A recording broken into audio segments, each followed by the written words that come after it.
Good afternoon. Thank you all for joining us today for our Hard Histories conversation. My name is Mallory Pilat. I am a PhD candidate in the History Department at Johns Hopkins. I work on the history of Black American women and more specifically the role of France and the French language in that history. I am also a fellow at Hard Histories this semester as we plan to expand our work in Paris and Berlin to European scholars. Launched in the fall of 2020, the Hard Histories at Hopkins Project examines the role that racism and discrimination have played at Johns Hopkins. Blending research, teaching, public engagement, and the creative arts, Hard Histories aims to engage our broadest communities at Johns Hopkins and in Baltimore in a frank and informed exploration of the myths that have become part of our university story, and to offer evidence of how race and racism have shaped Johns Hopkins. In spring 2024, we are hosting a series of conversations exploring the histories of Blackness, slavery, and racism in the Maryland area and beyond. Today, we are hosting a discussion about the centrality of slavery to the rise of Catholic universities in the DMV area. We now invite our panelists to turn on their cameras. We are honored to have with us today two great panelists in discussion with Hard Histories Project Director Dr. Martha Jones.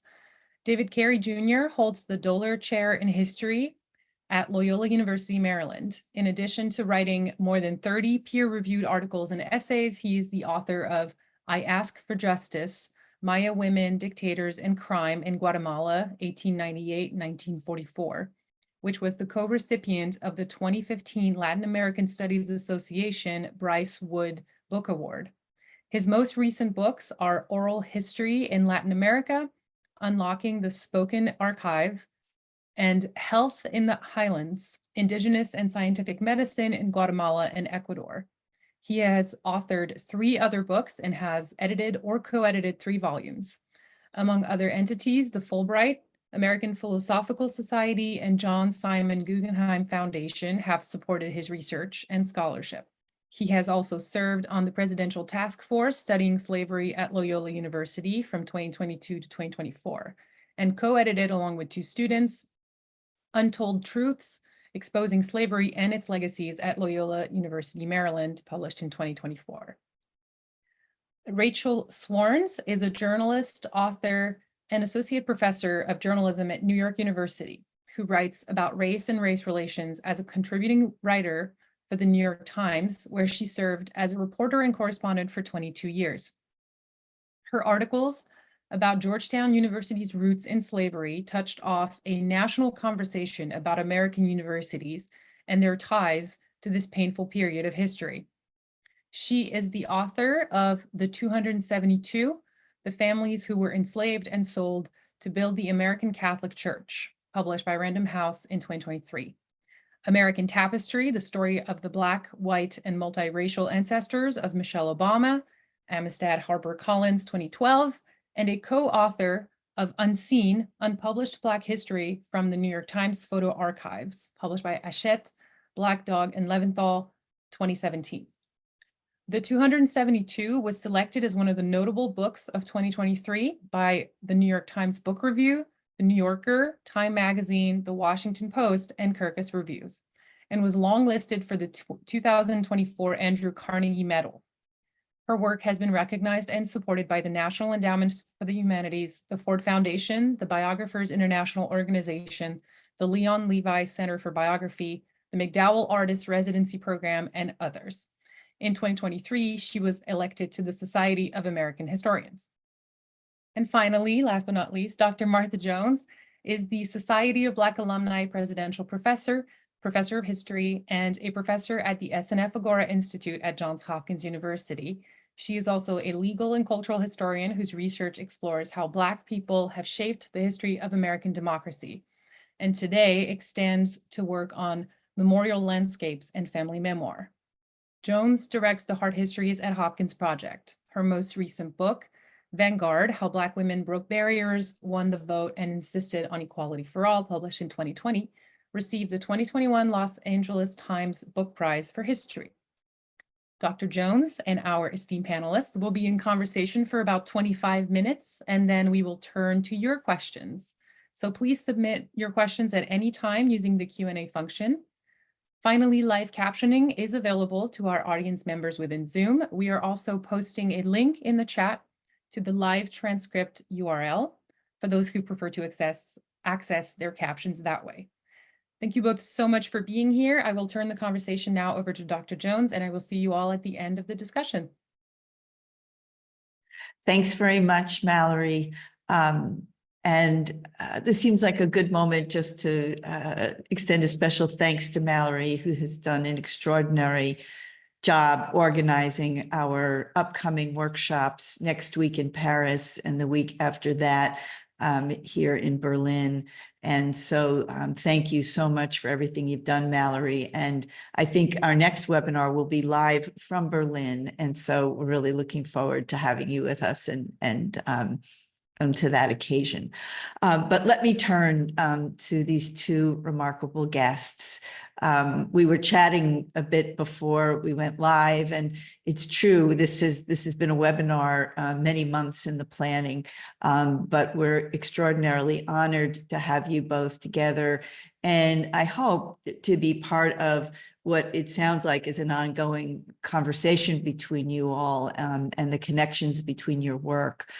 So we'll get to that, but I thought I would start with a warm up, which is something like, you know, if we had done this webinar 8 years ago, and who would have been doing webinars 8 years ago? There was no such thing, but just accept my premise. If we'd been doing this quite a while back, I don't know that you two would be the likely folks to be talking about these questions. And so I thought maybe a place to start would be just to help people understand your journeys and how you wind up not only working on your topics, but also how you stay with them for so long. And Rachel, if you wouldn't mind getting us started, and again, welcome. Thanks for being here.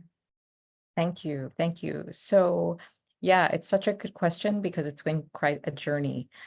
So I stumbled across this history, which of this slave sale in 1838 of 272 men, women, and children when I was a full-time correspondent at the New York Times. And it happened like many things happen in journalism with a tip, with an email. Someone had reached out, a Georgetown alum had reached out to a colleague of mine, you know, offering us an exclusive about this 1838 slave sale organized by some of the nation's most prominent Catholic priests to benefit Georgetown, the nation's first Catholic institution of higher learning. And, you know, she was a business reporter, quite interested, but really uncertain about, like, was this even a story? Because, you know, this was before the 1619 Project. Newspapers, for the most part, you know, dealt with the here and now. She remembered that I had written a book about Michelle Obama's enslaved ancestors, and she sent the email to me. And I always feel like that was a super lucky thing that she didn't delete the email. And, you know, I knew right away that it was a story. And I was, you know, my work on Michelle Obama's ancestors had allowed me to explore how slavery shaped American families. And I could see immediately that this would allow me to explore how slavery shaped American institutions. And so, you know, I ended up writing an article that ran in April of 2016. 272 slaves sold to save Georgetown. What does it owe their descendants? And that's what got me started. Okay. And David, I mean, one of the things we heard about you is you are an extraordinarily distinguished historian of Latin America. Again, not wholly unrelated to this topic, but not quite on point either. How do you wind up here? Yeah, that's such a great question. And thank you, Martha. Thank you for the work you're doing and the broader work in Baltimore with this topic. And I'm so amazed you're now taking it to Europe. It's really fantastic what you've done. And part of this story also has to do with Rachel. So let me thank Rachel for your article that really put this on the map for us as an institution at Loyola. One of the things that Loyola does is book clubs that faculty, staff, and students can join. And one of those books was Greg Wilder's Ebony and Ivy, which of course is about the Ivy institutions, colleges, and their very strong, intimate connection to slavery, the slave economy. And so I was inspired by that to try and figure out what's the story at Loyola. And the fortunate thing at Loyola is we have a Center for Humanities that offers a grant for precisely this sort of question that faculty members might have. So you get a pot of money to give summer research grants to students, and then teach a course on the research and then publish the findings. It's a really remarkable grant in that way. And so in many ways, I benefited both from, the structure at Loyola, but also the great work of yourself, Martha, Rachel, and Craig. And it is very far removed in some ways from Latin America, my kind of area that I focus on. What's interesting to me, though, is also in some ways really closely connected to my focus on indigenous peoples in Latin America, and particularly trying to present that history from the perspective of indigenous peoples and not get mired in histories of victimhood, but rather look at the ways in which indigenous peoples are agents of their own history, despite incredibly oppressive situations. And one of the ways I was able to do that was by learning a Maya language and conducting oral histories in that language. And so that's been an important part of our project, is the oral histories, but also the sort of effort to try and understand history from those at the margins, those who in some ways had the least rights, the least power, and how important their contributions are to the past, but specifically in our case, to Loyola. We owe a huge debt to enslaved peoples and thereafter Black laborers at Loyola. And so in many ways, that's kind of where I come to it from, in addition to the sort of historical methods that I bring to it. But that sort of passion about trying to understand history from the perspective of those who are oftentimes marginalized. So maybe my premise was wrong. I mean, maybe you two were precisely the right people, each in your own way, for this work. And of course, we're all so much smarter, so much better for it. So we've hinted at the way you tell companion stories, and we're gonna continue to dive into how the story of Georgetown and the 272, as Rachel has put it, is linked to the founding of and the prosperity of Loyola, Maryland. But maybe we could just, to do an arc, tell folks sort of where you've landed today, because one of the things that's remarkable to me is that you have stuck with this work for as long as you have. I certainly could say, without intending to be disparaging, Rachel, that, journalism is driven by a dynamic that doesn't necessarily mean that you stay for, I don't know, how many years is it now? 8 years with a story and the various sort of permutations of that story. And David, you as well, our teaching is episodic. I know you have other important projects of your own that you continue to work on. But tell me a bit about where you've landed and what it means for you to be in conversation with one another, I think, at this juncture, and to be connecting this Georgetown story to the Loyola story. And maybe, David, you could get us started. And I think you might be muted. I think you're muted, David. Sorry. There you go. Oh, nope, still muted. There you go. Okay. There you My are. apologies. I mentioned the debt we owe to Rachel for her coverage in publications in the New York Times, really making this a national story. She also has been super generous in her research process, sharing documents and some of her findings with us to give us a richer understanding. The connection in some ways is really clear in that the sale in 1838, as Rachel knows very well, was not paid off in one lump sum, but rather was more like a mortgage over the course of 20 years. And we do have evidence, a letter that was written in 1859 to the Jesuits from one of the purchasers, Louisiana purchasers of the 272 plus men, women, and children, asking for an extension on the loan. And the response by the Jesuits was, well, we cannot do that because we just opened a college in Baltimore and we need the money for that. So clearly there's Loyola's connection. Rachel also gave us other documentation that was pointing to the profits from that sale over time being dispersed to Loyola. So we have the very clear connection there. The other key thing that I think is really important about the Loyola Georgetown connection is our efforts. And in some ways, Rachel does this really well with this bigger picture of saying it's not just Jesuits, but the Catholic Church. I think, your book, Rachel, the 272, makes that case so compellingly and so convincingly. And one of the things we're trying to do at Loyola is to say, well, this is also not just about Georgetown, right? That Loyola in some ways is just the tip of the iceberg of yet another Jesuit institution that's tied to this. But almost any Jesuit institution, particularly along the East Coast, from Holy Cross down to, St. Louis, has had a connection here, including high schools and parishes. And so one of the points we're trying to make with our research is we need to think about this much more broadly than an issue at Georgetown, but rather a number of these institutions that are connected to the Jesuits. Rachel? Yeah, it's so interesting. There's so many things to say. Certainly one of the main architects of the sale, Thomas Milady, that was his vision, in fact.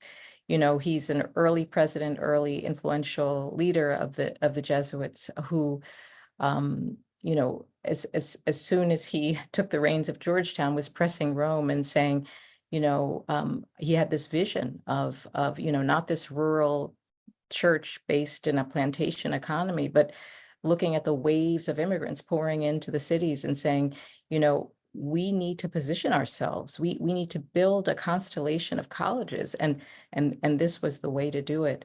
And so, there are these institutions that, the records show kind of direct financial support to, Holy Cross and Loyola being among them. But, the Maryland Jesuits supported many other institutions in terms of with faculty and training.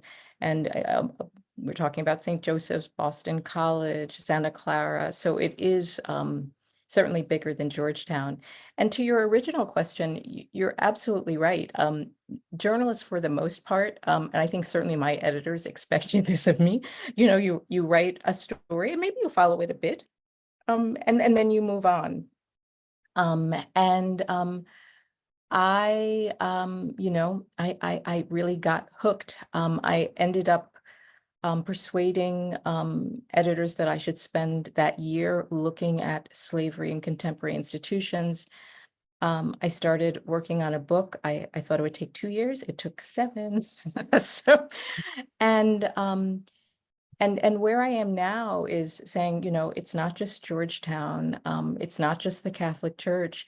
It is foundational for so many of our contemporary institutions. And I'm looking at building a digital archive where, viewers, scholars, journalists, folks in communities could see very easily the connections between the institutions in their communities, financial institutions, religious institutions, and universities, and the primary source materials that connect them to slavery, because this is all around us.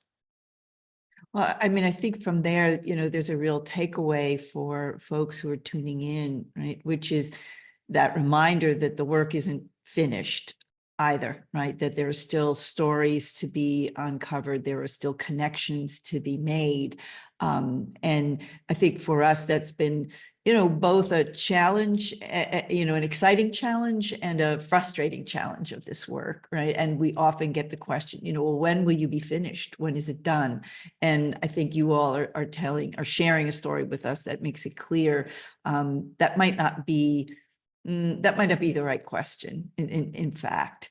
But the other thing, I'll just say, the other thing that listening to you made me think about is the way in which, as both of you have emphasized, if we think about this more broadly, it's not about these particular institutions, but I think that for historians, we had long carried a story around about Catholic colleges and universities as linked to football, right? As sort of as being rooted in the 20th century and in athletics. And so I think it's a really remarkable rewriting of the way we understand these institutions and how they're knit together. And it takes us then, of course, back to Craig Wilder's important work, which told us about another sort of interwoven set of institutions that were tied to each other. I want to ask you to talk a little bit about how you've done this work. It's always important for us at Hard Histories to remind ourselves and to remind folks who follow us that we don't do the work alone. And I wonder how each of you might describe collaborators, comrades, advisors, role models. We've already heard a little bit about that in the ways in which you've been able to share material. David, I'm thinking about your students at Loyola, who our followers have had a chance to meet in an earlier webinar. And Rachel, your turn to this really important look at the Georgetown descendant community. But David, maybe just to talk about who your team really is and how you've really worked to do this work. Yeah, thank you, Martha. So you mentioned the students, and really, it would not be an exaggeration to say we would know very little of our history without the students, and their undergraduate students have really done an incredible job. We had a group of 9 of them over the summer during the first year of the project, and they all took classes with us. And then another cohort joined in those classes.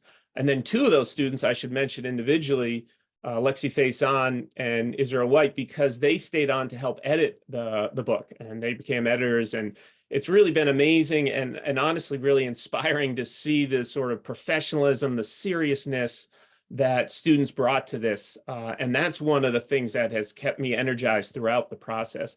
The other really crucial constituency and contributors here were descendants themselves. And I would mention 2 people again, specifically Melly Short-Colomb and Lynn Nehemiah, who both early on agreed to join our presidential task force, were engaged with the students. They would come and talk with the students about their own stories, about the research. They have also both, along with Kevin Porter, another descendant, contributed essays to the volume that's coming out next month. And so those are really the sort of 2 main groups in terms of informing us. And as you well know, Martha, the other kind of key piece here are archivists, right? We really leaned heavily on Jenny Kniff, who is the head archivist at the Loyola Notre Dame Library, as well as Mary Beth Corrigan at Georgetown University, because of course, as you all know, Georgetown University holds the records of the Jesuits, at least from the Maryland or the Eastern Province. And then the other piece that was, at least for me, super helpful, because again, I'm a Latin American historian, we're US historians. Like yourself, Martha, you've been super generous. I really appreciate that. Adam Rothman at Georgetown has been really helpful. A couple of US historians at Loyola, Matt Mulcahy, Tom Pegram, have really gone above and beyond in helping to frame this and understand it beyond just a Loyola and Baltimore and Maryland history, which has been great. And then the last piece I would mention, and I have you to thank for this too, Martha, the conference you put on in September, I met David Facunle at Morgan State University.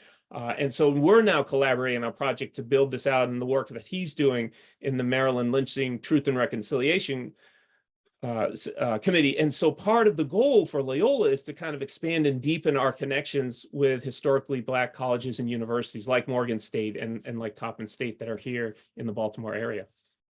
I'm so glad you really mapped that out for us, because I think one of the conversations that we're oftentimes having with other folks across the country and beyond is really, what does it take to do this work, right? We have a goal, we have ideas, we have ambition, but what are the infrastructure what's the infrastructure that has to be in place, that has to be supported in order to get there? So I really appreciate the way you sort of map that out for folks who are contemplating their own hard histories work. And it's also a reminder of why so much of the work is happening around colleges and universities, because some of that infrastructure is built into where we are. So Rachel, I want to ask you to share. We've already heard, I think, a bit about your editors at the New York Times who gave you a little rope to, go off and get deeper with this story. I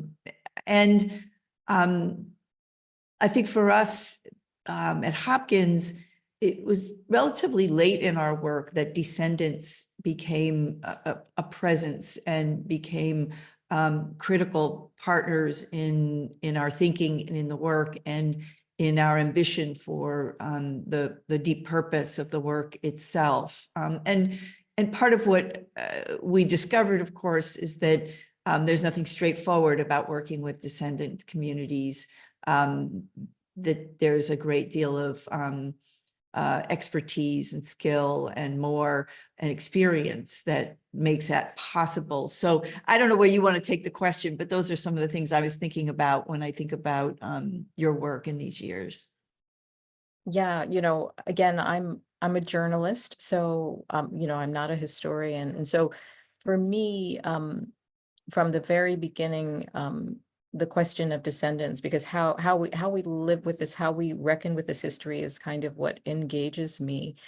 And so that first story that I wrote, I mentioned, I also wrote a smaller story where we knew at that point a handful of descendants had been identified, but we knew that there were many more. And so I ran a smaller story and just asked readers, are you connected to this history? And, we linked to the passenger manifest, the passenger list of the Catherine Jackson, which carried many of these people from Alexandria, Virginia to New Orleans, and is a remarkable document because it has the enslaved on board with first and last names. And as folks may or may not know, that the enslaved often appear nameless or with first names only, but we had this document. So we said, do you recognize your family names here?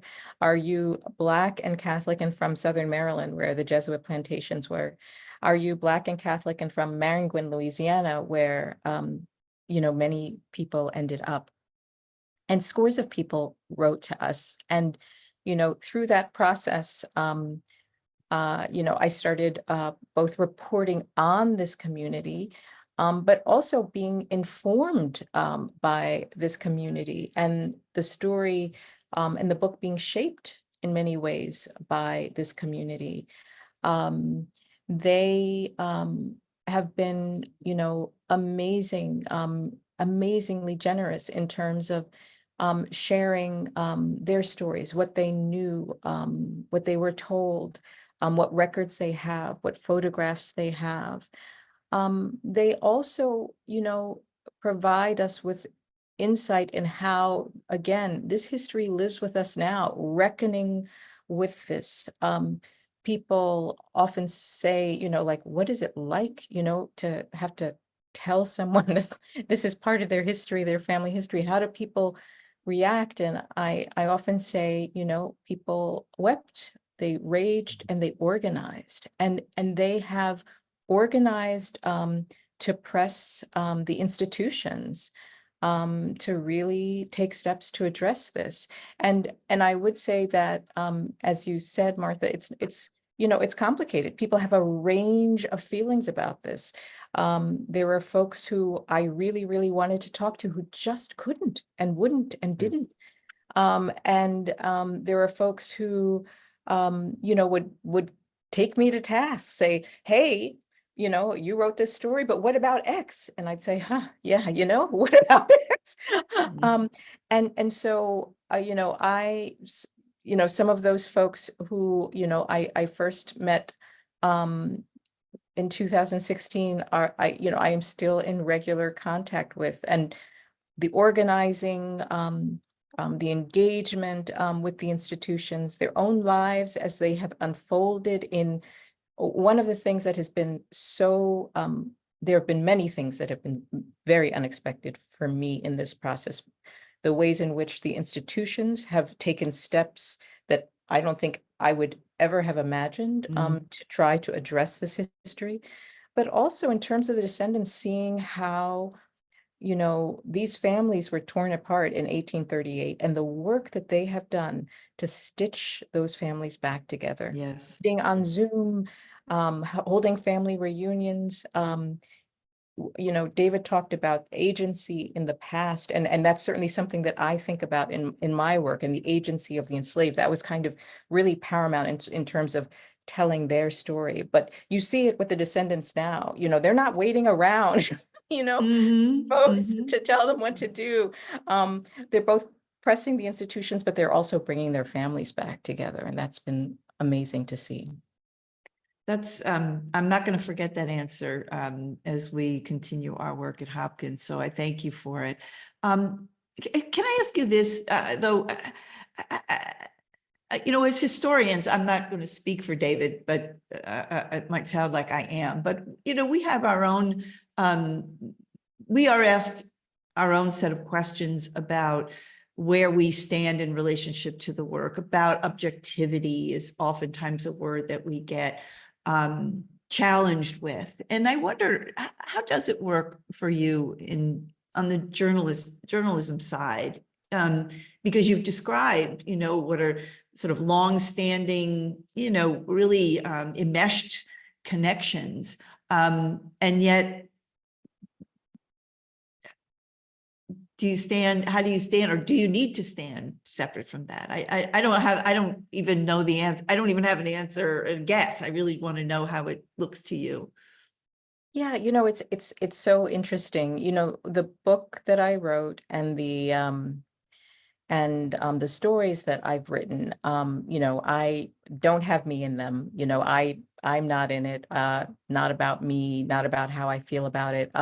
People often ask me about reparations and what I think, and I always say, you know, I don't feel like that's my role. My role is kind of illuminating this history, writing about it, bringing these stories to the surface. I would say that from the very beginning, after that first story, an editor of mine said, "Hey, well, you know, you're Black and you're Catholic, you know, maybe you should write about that." And I said, "Oh no, like I'm not writing about that. That has nothing to do with any of this." You know, that and then when my book was coming out, you know, my editors again kind of knocked on my door and said, maybe surely you've been thinking about this. You know, people might want to know, and it might be interesting. And certainly that was an unusual thing for me to do, because that's not something I often think about doing. But, you know, certainly as a Black woman and as a Black Catholic woman writing about this history, this is something obviously that weighs on me in a personal way that I don't normally, you know, talk about in terms of the work that I do. But it has been interesting to explore that and, you know, to think a little bit about, you know, what it's like to look at these records. And you know, our audience may or may not know, you know, these are people were property. So you're looking at, you know, sale records, inventories, mortgage records. And, you know, the things that I learned were about, you know, children sold without their parents, a girl swapped for a horse, people living in housing, you know, deemed uninhabitable for human beings, pregnant women whipped, you know, all the while I'm going to mass and trying to reckon with this history in my own life. So that has been an interesting journey. But in terms of the work itself, I still believe that there's a role. I mean, we could talk about objectivity forever, but I do believe that there's a role for a journalist who, you know, doesn't put herself into the work itself. Yeah. David, I don't know if you want to weigh in on this. I know you've talked publicly about your faith, but perhaps not. Rachel, we shared your your op-ed or your essay about your relationship to the church with our followers over on our Substack last week. And so some folks have had a chance to read that, and I hope others will go and read it. But, you know, this has come up in our work a great deal because the Hopkins family, many of them, maybe nearly all of them in the 18th and 19th century are at some point in their life members of a Quaker community. And the seeming contradiction between slaveholding and being a member of the Society of Friends is something that is not only something we've had to wrestle with as historians, but it is something that I think people in real time are wrestling with as they reflect upon their own faith community. So David, I don't know if you want to weigh in on this, but I think it's a question that many folks have about how to navigate that complexity. Yeah, thank you, Martha. And it's a question I have to be honest, I've struggled with, and I've kind of come in and out of the Catholic Church in a number of different ways over my life, and was sort of distant from it in recent years. And some of the descendants, some of whom are very critical of the church and stepped away and want nothing to do with it, absolutely. Others we've worked closely with too, who have been really in some ways encouraged me to reconnect because of their faith and the way they're able to articulate it. And I think that article you talk about that Rachel wrote about her own experience also helped me to think through that too. And again, it gets back, I think, to that idea of agency, that, you know, if these people who had been enslaved by the Catholic Church still find ownership in the Catholic Church and can shape it in ways to make it their own, it's not unlike what I saw in Guatemala and Mexico and Ecuador, indigenous peoples who had been not enslaved necessarily, but put into forced labor situations and oppressed, and yet they are still making those nations their own. They're still making Catholic churches in those places their own. You would walk into a Catholic church in the highlands of Guatemala and see the colorful clothing and paintings everywhere, very different than what you might see here in Baltimore or elsewhere. And so that's part of what has drawn me back to it, thinking about all that I kind of disagree with, the aspects of the church, but can still find ways to connect with it and feel like it's part of the community that does in some ways, incredible social outreach and social services and things. And so finding pride in that aspect of it also. Thanks for that. Thanks for letting me ask you that. We hadn't talked about that ahead of time, but I think it really speaks to a lot of us. So before I turn it over to audience questions, and I do have audience questions, but anybody who wants to get in, please just use the Q&A function. But I want to ask you about books because that's important, and this is a way for our followers to go deeper on some of what we've only been able to touch on today. So, David, maybe you get us started because I think you're on the precipice of releasing this new book, Untold Truths: Exposing Slavery and Its Legacies at Loyola University Maryland. That was a little bit of a mouthful. But you want to say, my question for you is really who's the audience for this book, and what do you hope readers will take away from it? Yeah, so the audience, thank you very much, Martha. And I should say at the outset, anyone who is interested, we will be having a book launch on the 15th of April at 7 p.m. at Loyola, and it is very much open to the public. We want to spread this information as far and wide as we possibly can. And so the sort of most immediate audiences, and I think the students and those of us who also contributed to the book had this front and center, were descendants themselves. We wanted to produce something that they could take some pride in, understand the ways in which we're recognizing the crucial roles in which they played in helping to create Loyola as an institution, and the ways in which they had faced oppression and all sorts of different challenges from that 1838 sale, even before Loyola is founded, to the point in 1949 when Loyola has its first African-American full-time student, even into one of our students did this amazing research on students today and female Black students on campus who struggle with racism, are facing racism and those sorts of challenges. So that's one immediate audience. The other, of course, is students, faculty, and staff at Loyola. One of our goals is to bake this history into the culture of Loyola, to make this part of the DNA so that 15 years from now, someone comes to Loyola and doesn't say, oh, I didn't know Loyola had a connection to slavery. This needs to be, we need to own this and make this part of who we are as an institution, part of the story we tell about ourselves. And then, of course, obviously, Black residents in Baltimore and Maryland more broadly, right? And in some ways, what we're hoping people take from this, and you were underscoring this earlier, Martha, is that this is really an invitation. This is not the end for us. This is not a final product. This is the sort of the beginning stages, and we want to invite people to collaborate with us. We want to invite people into conversations at any level, degree of engagement that people are comfortable and sort of move towards. We very much welcome that and hope you will help us to sort of continue to tell the story, but also help us to figure out how to reckon with it. Like, what should Loyola do in terms of repair and restitution, you know, in terms of sort of moving forward from this past and not just feeling a sense of shame, but figuring out how do we go forward and make this a more welcoming place, particularly for descendant and Black students. Rachel, you know, I think that your book, The 272, The Families Who Were Enslaved and Sold to Build the American Catholic Church, has already enjoyed extraordinary success, I think, in a wide readership. So I'm interested in part in what you're hearing back from readers now that the story has sort of begun to be a part of a much broader conversation. Yeah. Yeah. You know, it's always so interesting, you know, when you're writing about slavery, you're kind of keenly aware that there are folks who are kind of like, no, don't want to hear it, nothing to do with me, nothing to do with now.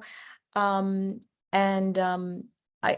would say I do get some of that sometimes still. I'd say more of what I get though is people just flabbergasted. Like, how could this be? How didn't I know? Why didn't I know?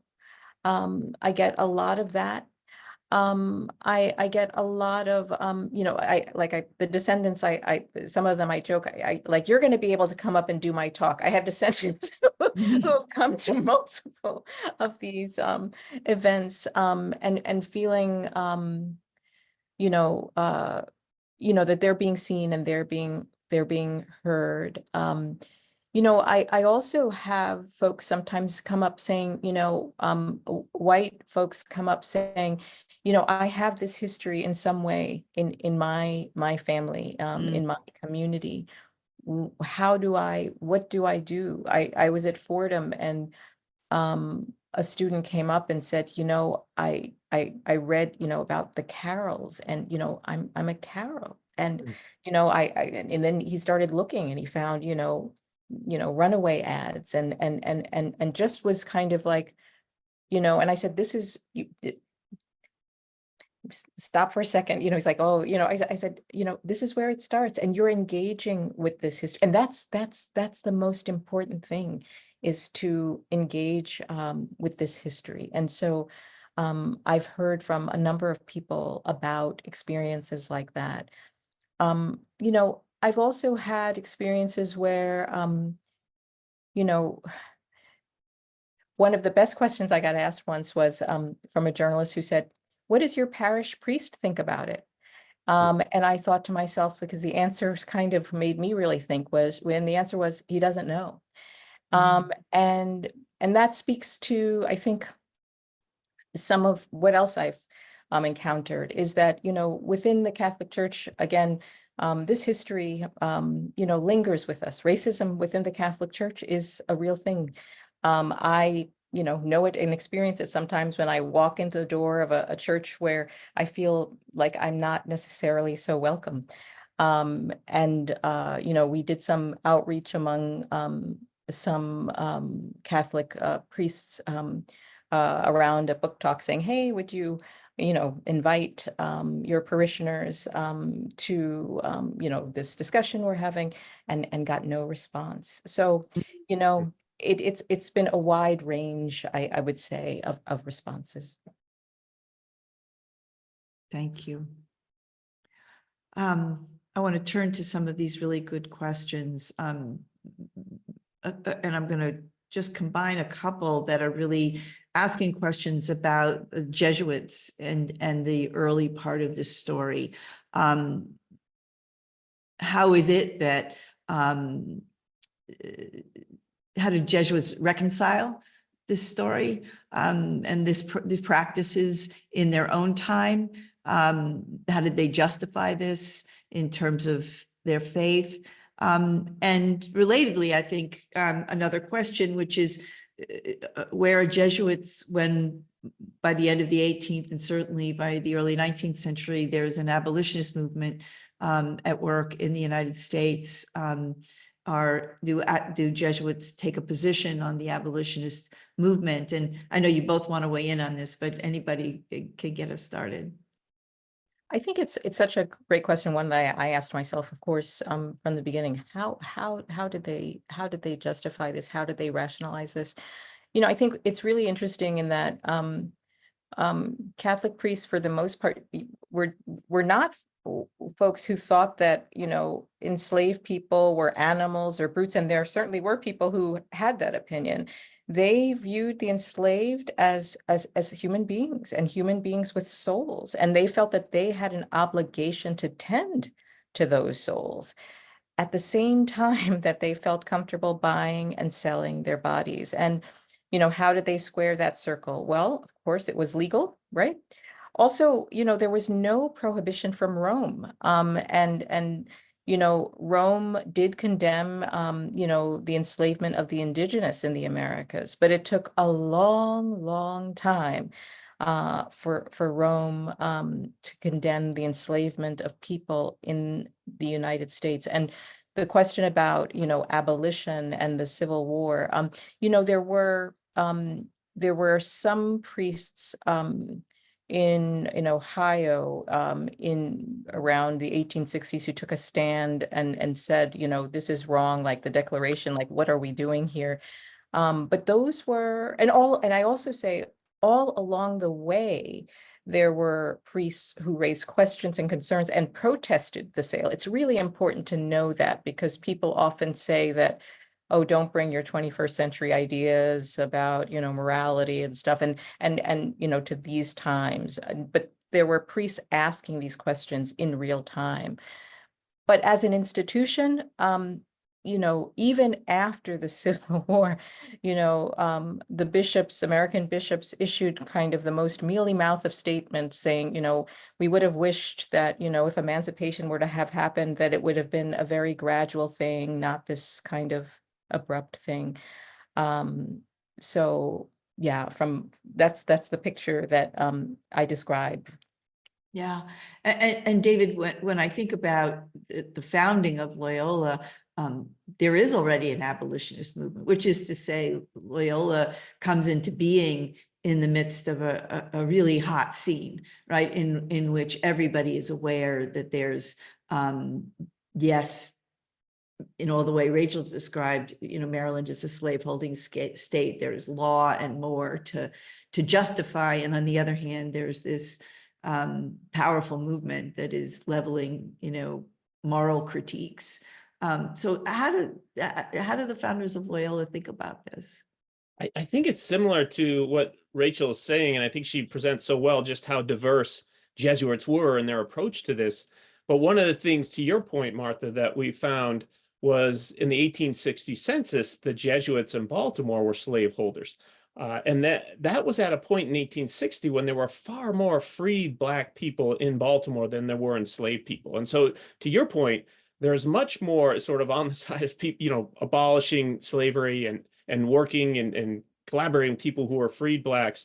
But you also can almost, and as a historian, I can't go quite this far, but you can almost read into the documents the sort of ambivalence. So the first president, John Early of Loyola, who was also the first parish priest of St. Ignatius, which is connected to Loyola, instead of actually holding slaves, he rented enslaved people. And you almost get a sense like maybe he was not totally comfortable with the enslavement, but felt like he needed enslaved labor.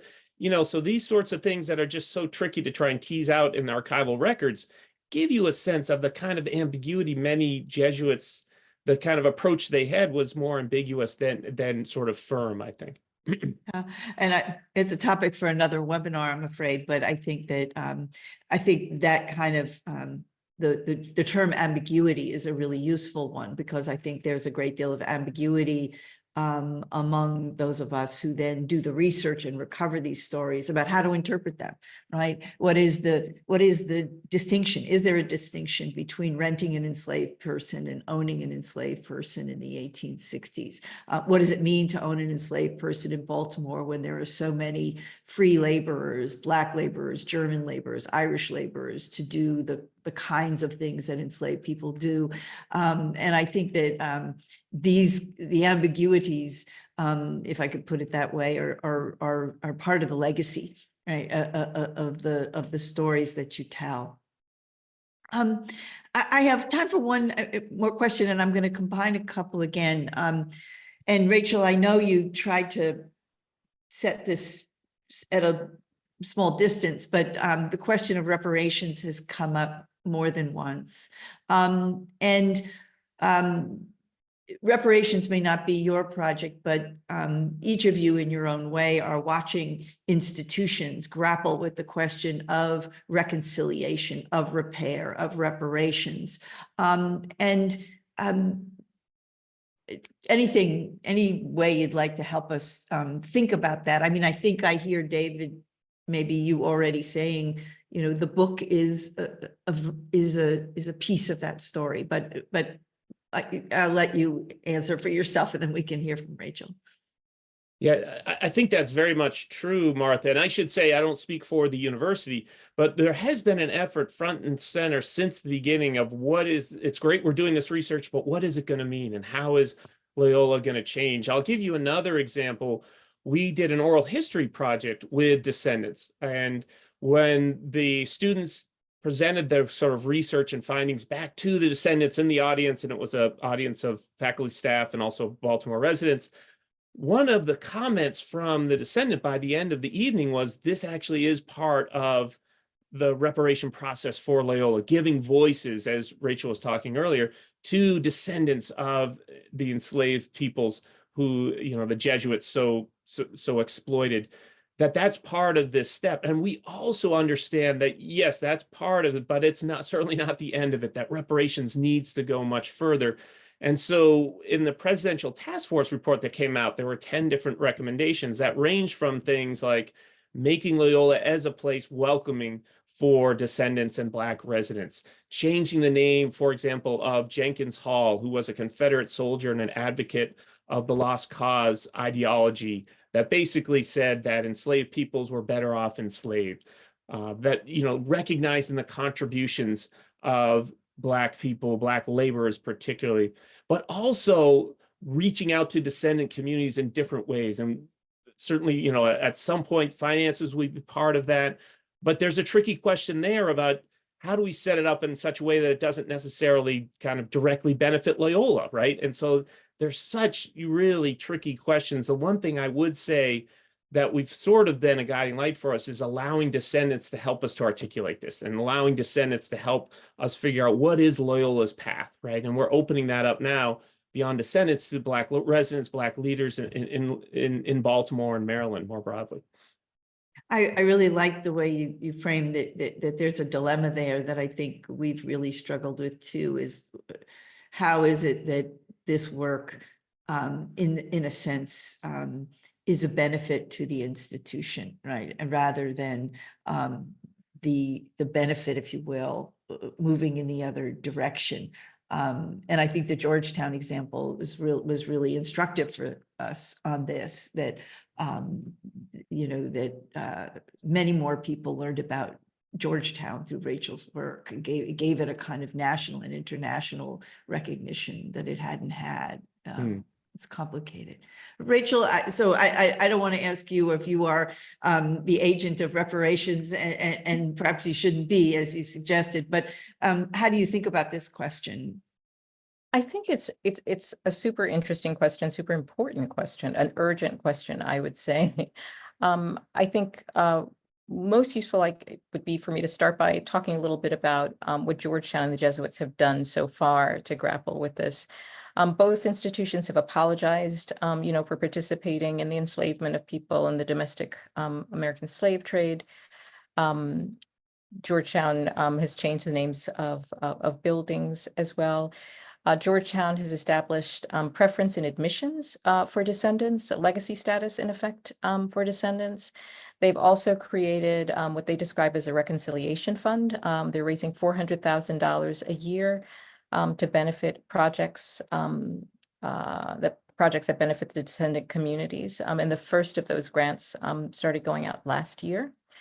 They were prodded by students, in fact, who voted as a body, a majority voted saying, you need to do something. We will tax ourselves like with a fee to raise money because they felt that the institution was taking too long to move. The Jesuits have partnered with a group of descendants to establish a foundation, and they have pledged to raise $100 million again, toward projects that would benefit racial reconciliation initiatives and descendant communities. It's the largest effort by the Roman Catholic Church to try to address this history. Descendants have had mixed feelings, I think, about almost all of these things, viewing them as kind of good first steps, but many folks not enough. Some descendants are very forthright, like studies, changing names of buildings, grants. We're talking about the loss of wealth for families for generations. Like we want to be talking about money. People are really, point blank about it sometimes. Why is that kind of not on the table? And one of the institutions that I sometimes talk about, because they have a very different model, is the Virginia Theological Seminary, an Episcopal seminary that has examined its own history, slave in terms of relying on slave labor, and also during the Jim Crow era. And they have decided that they are giving checks to these families. They say, we know that we can never make up what happened. We could never raise enough money, and how could you even wrap your mind around what that, how to quantify that, right? But they say, we view it essentially as wage theft, and we feel that we should treat it as such. And so, I think there are many different models. And one of the things that's encouraging to me, again, I'm not someone who's going to say, oh, this is the way or this is the way, but is, that we are in a moment right now where a number of institutions and localities are really grappling with and are thinking about not just, a white paper, but what do we do? The city of Evanston, Illinois, New York, the governor just announced a commission to consider reparations for slavery in New York, slavery in the North, right? California. So I think that to me is exciting and urgent that we are wrestling with this history on this level. Of course, this happens at the same time that there are folks who would want us to not do any of this work at all. Who would want to stop the teaching of, about slavery and race, and the selling and borrowing of books about teaching and race. History is a bit of a battleground too. So you've got these kind of two trains running. But I'm really encouraged by the efforts that institutions are making to really think about it. Yeah. I had a colleague at Georgetown who told me, of all the experiences, one of the most powerful, and this was a colleague who was not himself a Catholic, was the collective act of contrition and the ritual at Georgetown, which a number of descendants talked about how meaningful that was. Yeah, I think that's stunning. So that, and then we've had with us Aola Dance from James Madison's Montpelier, where their model has been to, in a sense, bring descendants onto their governing board, right, and give control of the institution. So I think you're right. There's so many models happening out there.